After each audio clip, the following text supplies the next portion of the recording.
Hi, I'm Rich, Dynasty Ireland, and you're listening to the Dynasty Hotseat.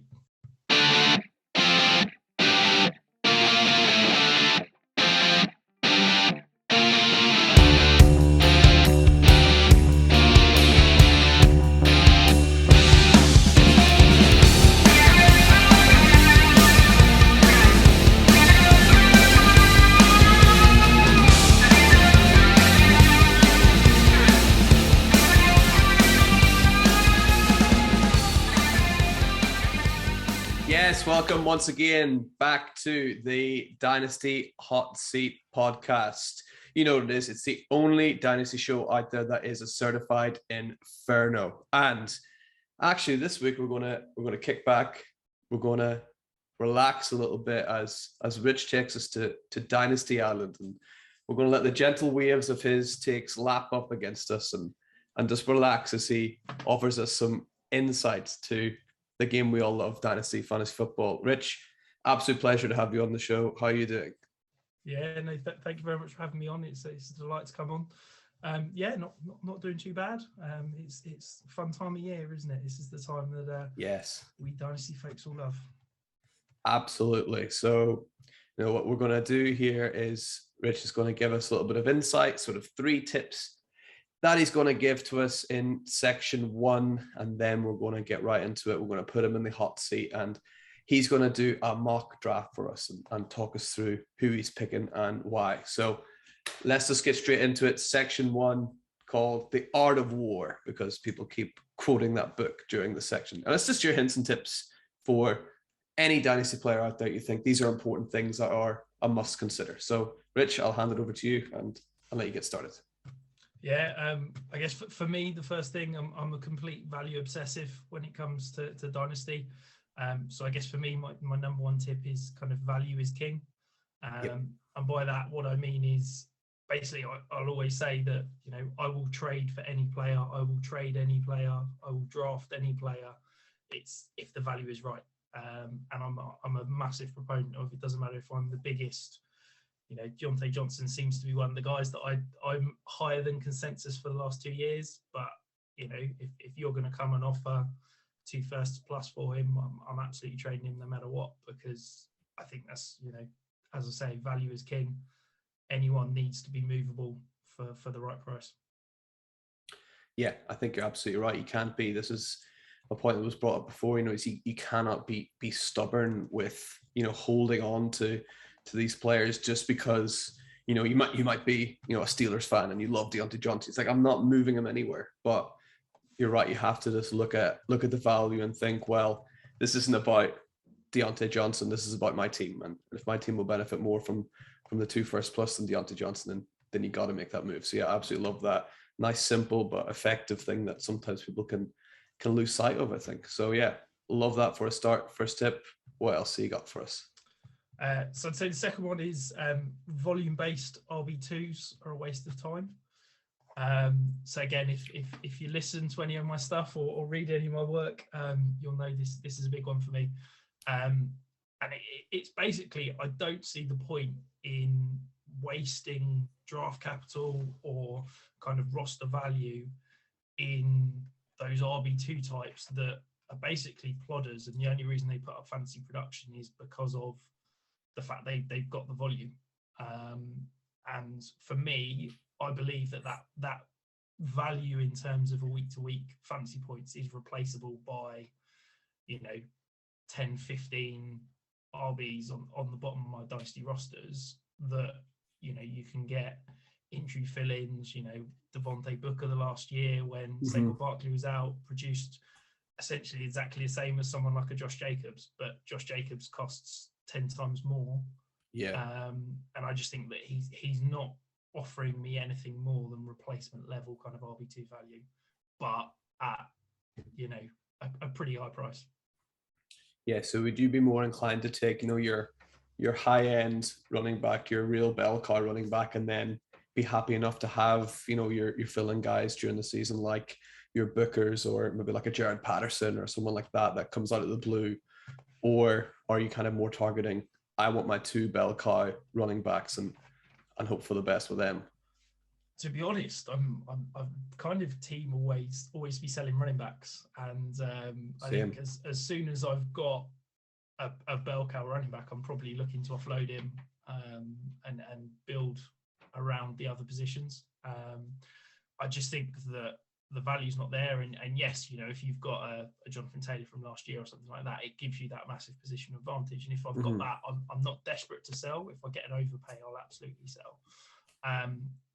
But the way I'll always build my dynasty teams, and people sort of take the mick out of me for it, but once you get outside of like 10, 12 rounds in a startup draft, I'm just taking running backs. And if you look at any of my dynasty teams, basically my entire bench is just 10 to 15 running backs. If it's a super flex, I'll roster, 5, 6 quarterbacks, but I'm basically just loading up on all those RB2s, RB3s that, are one injury away from being relevant. And we see it every single year. It doesn't matter, what team, it doesn't matter what year it is, It doesn't matter anything. You can guarantee that there's going to be 3 or 4 running backs that have really good stretches purely based on the fact there's an injury. You look at Darrell Henderson, Alexander Mattison, even someone like Khalil Herbert or Kenneth Gainwell, who are both rookies this year. They both had stretches where they were putting up RB2 value,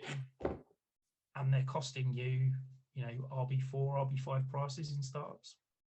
Yeah, I love that. I mean, I kind of realized I do that myself, but by accident almost. I was looking at sort of shares of players that I have, and my most owned share of player in Dynasty Leagues is Alexander Mattison, who you just mentioned, because you just think, well, Dalvin Cook, I don't know when Dalvin Cook has ever had a full, complete season. He always seems to get injured. And Alexander Mattison is so good and so talented, and he falls so late that you think, well, there's going to be weeks where he's going to win me games on his own. And, getting that in round 14 or whenever you can get Alexander Mattison is an absolute steal. So, yeah, completely agree with you on your second tip. So, floor is yours for your third and final tip.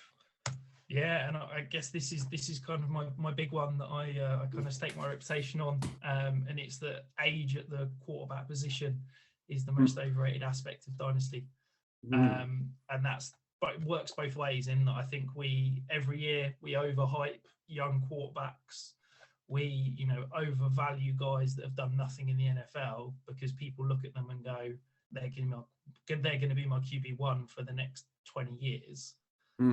And then we're so quick to kick to the curb, the age 33 plus quarterbacks that just produced year after year. And I just can't get my head around, in startups at the moment, how you're taking, in current ADP, you've got Trey Lance, Justin Fields, Trevor Lawrence, all going ahead of Aaron Rodgers, Matt Stafford, Russell Wilson. Aaron Rodgers was a top 5 quarterback again this year, and will probably be a top 5 quarterback for the next 2-3 years. And, how there's no guarantee that Trevor Lawrence, Trey Lance, Justin Fields have all got a job in 3 years. I expect they will do. We're hopeful that they will do, but you see it time and time again. 4 years ago, after his rookie year, Baker Mayfield was the QB2 in Dynasty ADP. That's crazy. I mean, that's just obscene, isn't it? But we do it every year. We overhype these young guys and we kick to the curb the old guys. And actually, if I can have, if you could pick a quarterback for the next 2-3 years from a fantasy perspective, you're probably taking Aaron Rodgers over any of those sophomore guys. Yet he's going behind all of them except Zach Wilson and Mac Jones in ADP. Yeah, and 2 to 3 years in Dynasty is, a lifetime. I would love to be able. I wish I took screenshots of my teams every year and go back and just look at what a team looked like 3 years ago compared to now. It would be, unrecognizable. You think, wow, that guy was, because people just fall off the face of the earth. And yet, there's Aaron Rodgers. He's still there. He's still producing no matter what age he is. Like Tom Brady played until was he 44 in the end or 42? Yeah, 44. 44. I know he's a bit of an outlier, but Rodgers isn't. He's not too shabby. He can still keep going for a while. So yeah, I think you're absolutely right. There's no reason to curb age for quarterbacks as much as you would do for other positions. Yeah, I really, really like that take. So you mentioned in your drafts from round 14 down, it'll be running back. So Pretty much, we're about to put that to the test because we're going to put Rich Dynasty Island in the hot seat for a mock draft coming right up. Okay, so here we are, and Rich is now sitting in the hot seats. How's that feeling for you, Rich? You feeling the embers, the sizzle up, or? Yeah, I'm a little bit nervous. This feels like it's getting real. Well, I'm sure you'll do absolutely brilliantly. So, but the first big question, obviously, is, as everyone else has done so far, what position do you think is the ideal starting position? We're in a startup super flex 12 team startup league here. So what position would you like to take from the start if you had your pick? I'm going to take the two spot. Two spot, the most popular position so far. Yeah, I think out of interest. Yeah, I think you want that kind of elite, quarterback, and for me, there's a clear, distinct top two. Yep. I think if you'd have asked me probably 2 or 3 weeks ago, I think I'd have probably said the 7 spot, because I think if you throw in Kyler, Lamar, Herbert, Burrow, Prescott, I think there's another 5 that you could add into that sort of second tier. But I think all of those over the last couple of weeks have probably had a little bit of shine rubbed off them, whether it be Kyler potentially looking to leave, or that was that about not getting his contract, that kind of thing. So yeah, give me a top 2 spot, and we'll go from there. Top 2. All right, let's get right into it. Here we go. So top 2 spot, obviously, you're going to be getting one of 2 elite quarterbacks. So Patrick Mahomes comes off the board, which leaves us with, I'm sure, your pick, which is? Yeah, delighted. Josh Allen's my 101. So yeah, happy to get him at the 102 there. Interesting. You've moved Josh Allen up above Mahomes, taking that step. When did I do that? I think I did that sort of October time. Okay. Yeah, Mahomes has been my one for what now, 2 years? But yeah, Josh Allen's just ducked ahead. I think, performance on the field it's hard. A guy that's as young as he is, tied up long term, got a great situation, and has been back-to-back QB1 overall. It's hard to keep him anywhere but the one, isn't it? Yeah, I agree. So let's get Josh Allen in your team, which I'm sure you're delighted to have. So you can see here the snake rolls around, so you can see people as you expect, like Herbert and Jonathan Taylor, and all these other quarterbacks are going to start coming off the board now, like Joe Burrow, Lamar Jackson. You imagine Dak, yep, he's just gone. Callum Murray, as you'd imagine. So it's the usual suspects coming out at the top of round 1 and into round 2 as some big running backs come off the board, like Javonte Williams going at 2-2. Wow, that is very high for Javonte, but that's the kind of price you're going to have to pay for him at the minute, I guess. So now we're on the clock we're not on the clock, I've paused the clock. We're on the board at 2:11. So here's the lay of the land here for you. If you want, I can filter by position so you can see all the quarterbacks or all the running backs or a mix of both positions. But you got Russell Wilson, Cooper Kupp, and Nick Chubb, the top 3, along with some other highlighted. So what are your thoughts? Yeah. So can I missed it. I presume Jamar Chase is gone, and Tyreek Hill, I think I saw them. Yeah, so they both went in the first round. Yes. That's fair enough. So the way I try to build my teams is I'm building around the pass catchers. I've got my 1 elite QB. I'm looking at the pass catchers. So the guys I've got in the next tier would be, I've got Cooper Kupp, I've got Deontay Johnson, DK Metcalf, and then Russell Wilson. So I will, I'll go Russell Wilson here. I'll lock down my QB spots, and then let's look to build around some young pass catchers. Yeah, you gotta love having that. Josh Allen and Russell Wilson as your 2 quarterbacks. Doesn't get too much better than that, really. They're too high end. So love that choice. Russell Wilson's locked up, and of course, it's a quick turnaround until we're back on the board. So already we're back up as Cooper Kupp, unfortunately, goes off the board along with Nick Chubb. So we've got, for now, Alvin Kamara's at the top of that ADP. I imagine that might slowly creep down. But you've also got people like DK Metcalf, Stephon Diggs, and Deebo Samuel out there as your pass catchers. So what are you thinking? So the next guy I've got in my value chart would be Deontay Johnson. But I would say, looking at this list, I may try and go a little bit. Maybe I'm going too deep into kind of game theory, but I'm gonna risk that Deontay Johnson might make it back around to me. So I'm going to take DK Metcalf.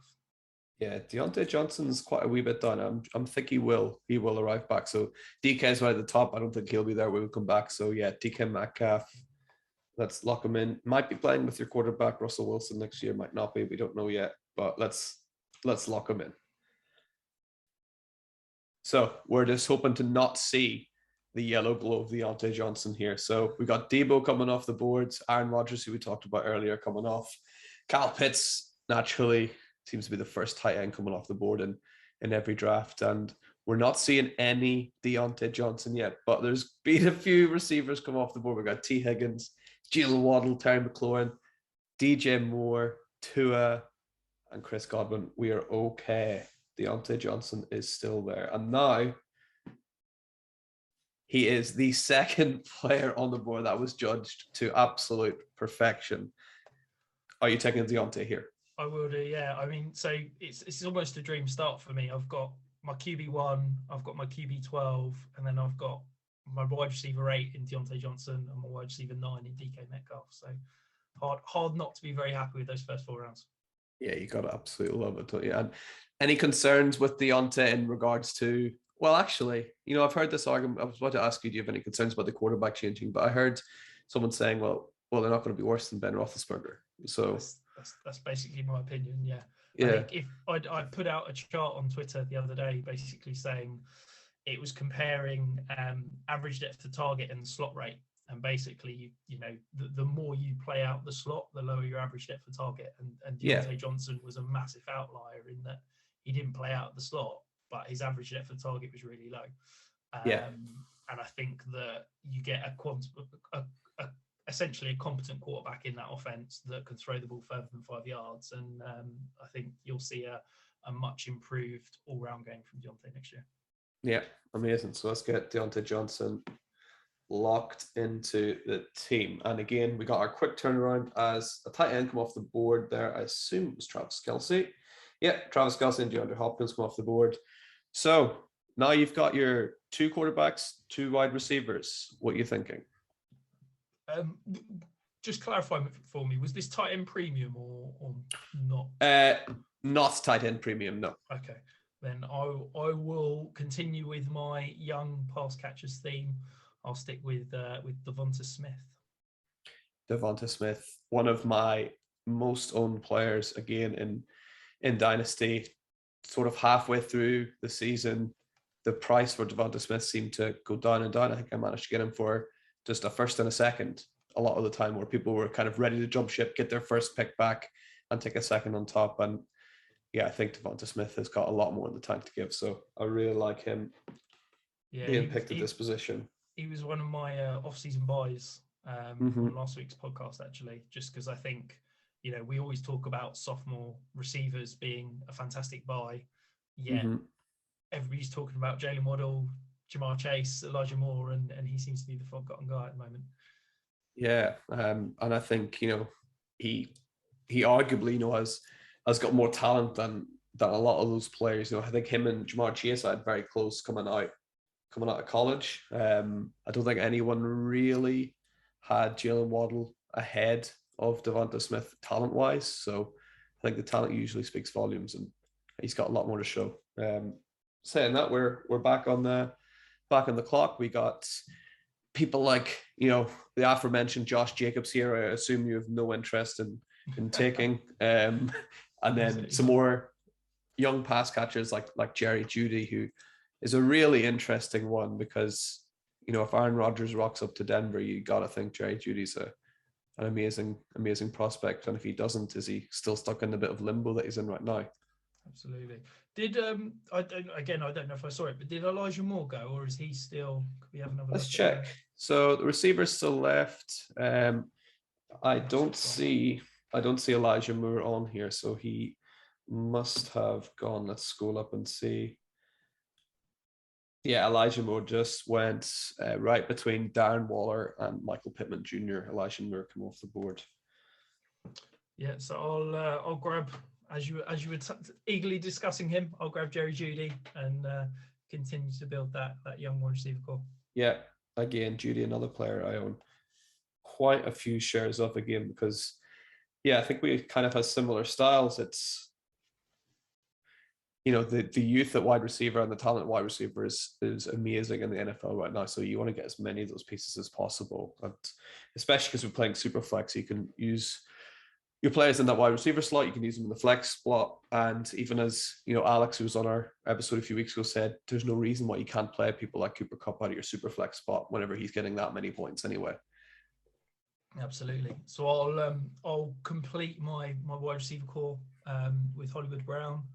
I've actually got him back to back with Jerry Jeudy in my rankings. So I'll grab that now. That's my 5 wide receivers, and now we can attack the running back position.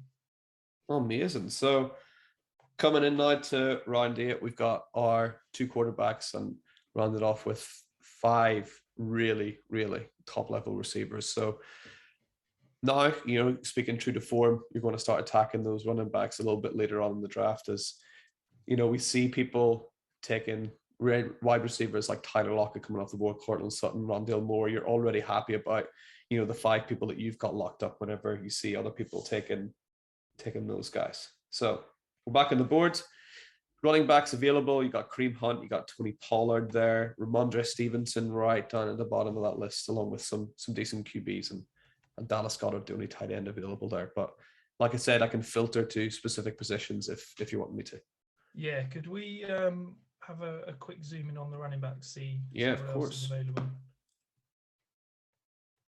So James Conner is there, is an interesting one. Melvin Gordon, Cordero Patterson, Alexander Madison, and Kenny Gainwell, some names sort of sticking out there for me. So I am going to... This kind of turned into my guy last year. And I think that people are writing him off this year because he's a free agent as kind of a one-hit wonder. But I really think that Cordero Patterson's showed something last year. And I think that he's a fantastic value at the moment. His current price, his current ADP. I think that there's a chance that he's going to be no worse than kind of a 1B back next year, wherever it is. So yeah, I think at this point, I'm delighted to grab him. Yeah, I mean, if he shows anywhere, even 3/4 of the production he did last year, you're on to an absolute winner. So Cordero Patterson, we got him locked up as our first running back coming off the boards. And then again, we got a quick turnaround as Jared Goff and Allen Robinson, a really interesting player this offseason, come off the board. You want me to stick with running back, or do you want to filter in some other positions too? I think that Dallas Goedert's still there. So I'll, if he is, I will grab him. Because I think at this point he's a screaming value. And he's kind of, I'm very much tight end very early or tight end not at all in terms of how I draft. But I'm very intrigued by Dallas Goedert this year. I think that offense is going to take a step forward. And he's kind of the last tight end that I'm really willing to pay anything for. If I don't get him at this sort of value, I'm pretty much punting the position and just take 2 or 3 guys late. Yeah, I think you can see the dependency at tight end kind of drops after Goddard. You got people like Mike Gesicki, but you don't know where he's going to be next year. He might not return to the Dolphins. And then Cole Kmet, who for years has been meant to be breaking out, and hasn't quite got there. And Hunter Henry and Dawson Knox are always very touchdown dependent. So I like Dallas Goedert here. And funny, you should take Goddard and Patterson right next to each other. My favorite trade I made last year. I think this is one, just seeing your draft pattern here, I think it's one you'll like. I managed to get rid of Cordero Patterson and Damian Williams, who was at the time meant to be the starter for Chicago, and got in return Dallas Goedert and Elijah Moore. So that was my favorite trade of last year. Anytime you're getting Elijah Moore, I'm 100% in. So absolutely. So let's get Dallas Goedert in the team as our starting tight end. And I wonder if we'll set a trend for some tight ends coming off the board. Yeah, look at that right away. You got Gesicki and Cole Kmet coming off the board, and you got to be happier with Dallas Goedert there than those guys. And we got a bit of a run at running back here as well. It's, people like Madison and Tony Pollard come off the board, some really good sort of number 2 running backs, as you put it earlier. And someone taking Tom Brady, wow, good on them. Just to say that they had him and they were here. So now we're back on the board. I'll just punch in the rest of the positions in case you want to have a look and see what else is available. It'll be focusing in on those running backs again. I think from here on out, I'll probably just stay true to form and just smash out some running backs. Nice. So just looking through my ranks at the moment. So next highest graded player will be James Conner. James Conner, do you think he's going to return back to Arizona? I don't know. I don't know is the true answer. I'm sort of valuing him as a 1B in terms of how I've got him. I've got him valued about a mid-second at the moment. Mm-hmm. I think if he returns to Arizona, I think he's going to be a solid touchdown dependent back. I don't think he's ever going to be anything more than that. But he showed he's the kind of guy that is although touchdown dependent, is actually reasonably consistent from a week-to-week basis. Yeah, nice. So let's get James Conner locked in. And again, we got our quick turnaround coming back to us as Kadarius Toney and Jameis Winston come off the board.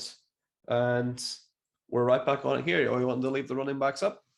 Yeah, can I just have a quick double check at quarterbacks? I just like to always have 3. Just want to make sure.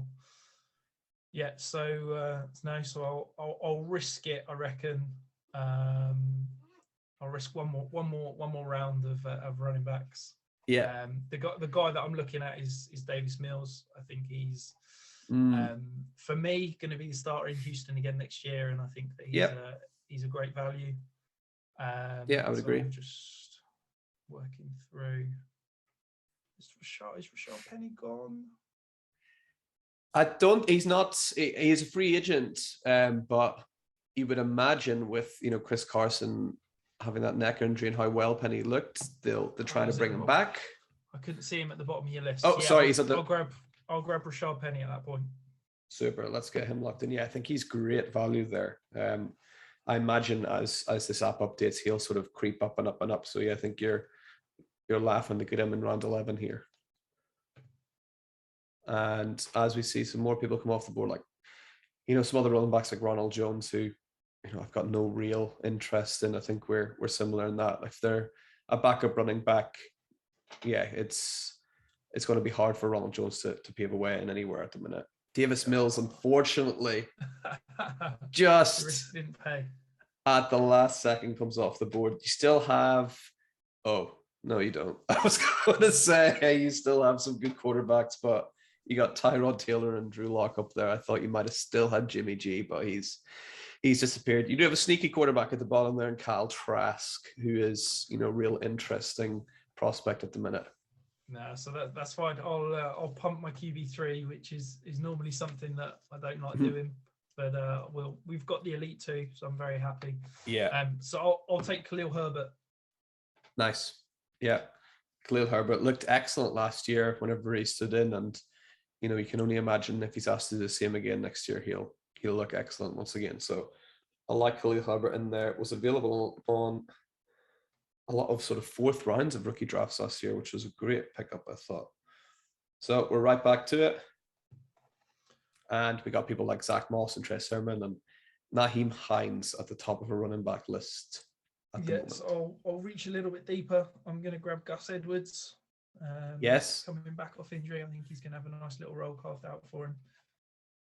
Yeah, I think you're right, especially with J.K. Dobbins coming off an injury as well. They don't want to rush him right back into it. Simon Edwards might share a role at the start. So we got Gus Edwards locked in, and we are steaming through nicely going into round 14. We've got a nice mix of running backs, a nice mix of wide receivers as well. And I think we got Dallas Goedert, the only tight end so far. Is that something you're going to look to lock up a second tight end, or are you just kind of happy with?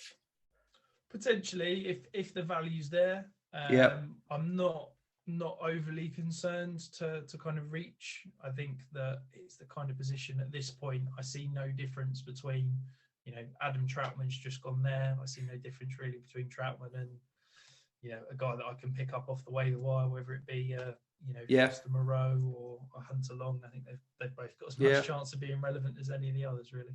Yeah, absolutely. So we're back in at running back here. People like Sony Michel and Dearness Johnson, who have looked pretty good this year, along with some other people too. Yeah, so I'll grab the guy off the top of the list, so Sony Michel. He's the next guy up for me. Yeah, completely agree. Looks really good. Unleashed a little bit in LA. So Sony Michel, potentially Super Bowl winning Sony Michel, come this time next week. So here we are. We are in round 15. I'll just quickly show you actually what you got so far. So if we look at position, you got your 2 quarterbacks, and then we got a whole string of running backs and receivers. So you got 1, 2, 3, 4, 5, 6 running backs, and then your 5 receivers, your 1 tight end, and your 2 quarterbacks. So here we are back on the board, still locked in at running back.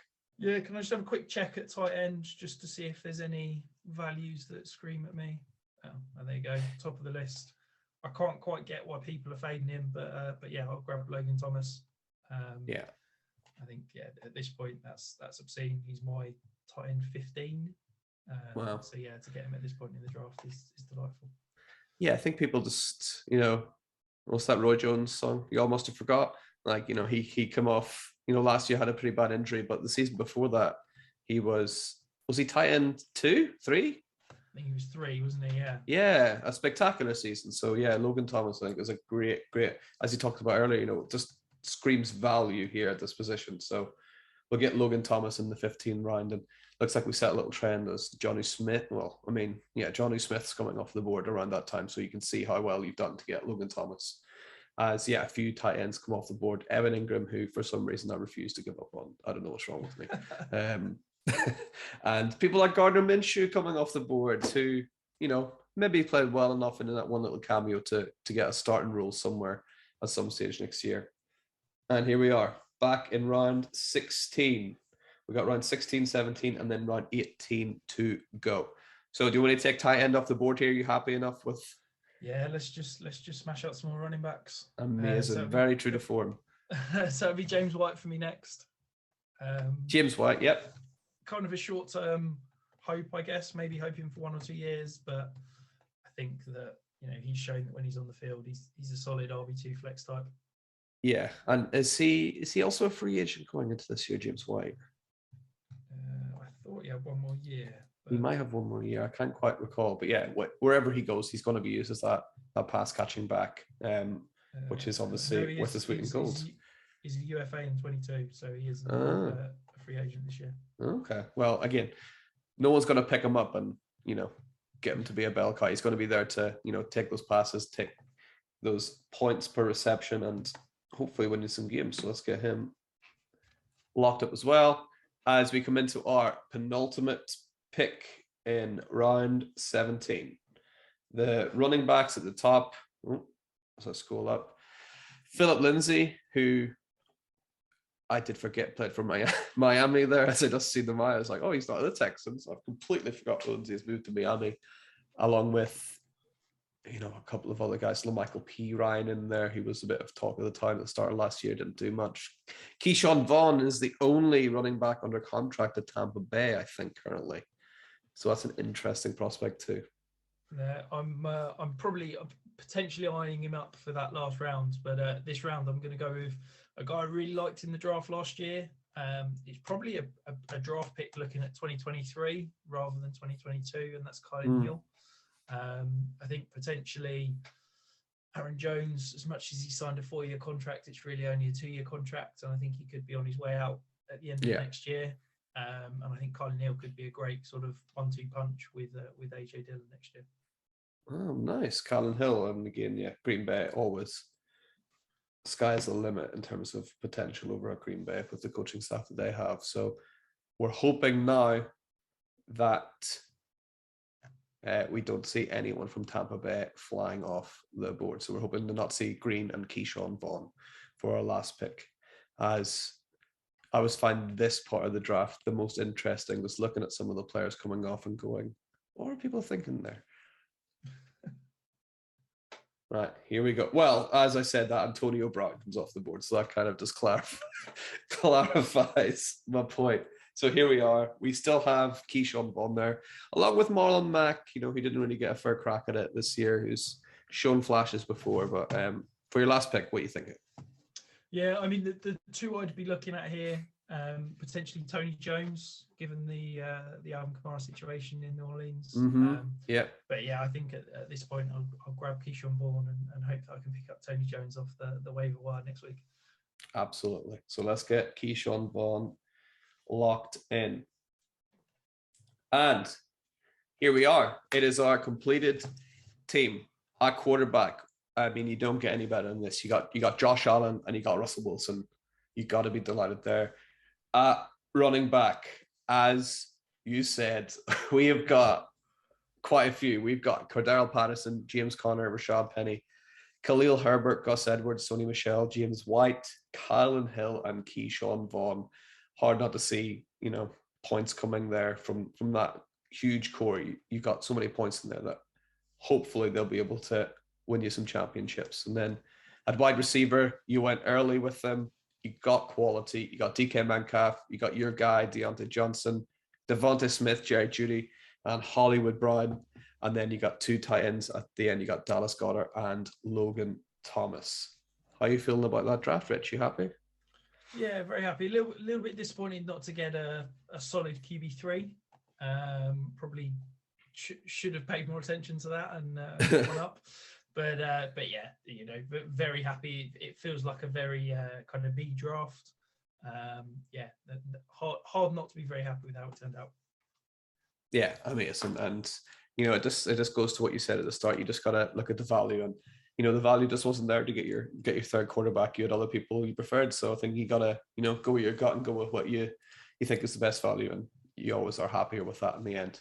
So Rich, there's only one more thing to do, and that is just to say thank you so much for coming on to the Dynasty Hot Seat. And you know, as your chair cools down a little bit and the embers die down, just want to thank everybody else for listening today. And even though the hot seat is cooled down for another week, I just want everyone to remember to keep themselves and their teams lit.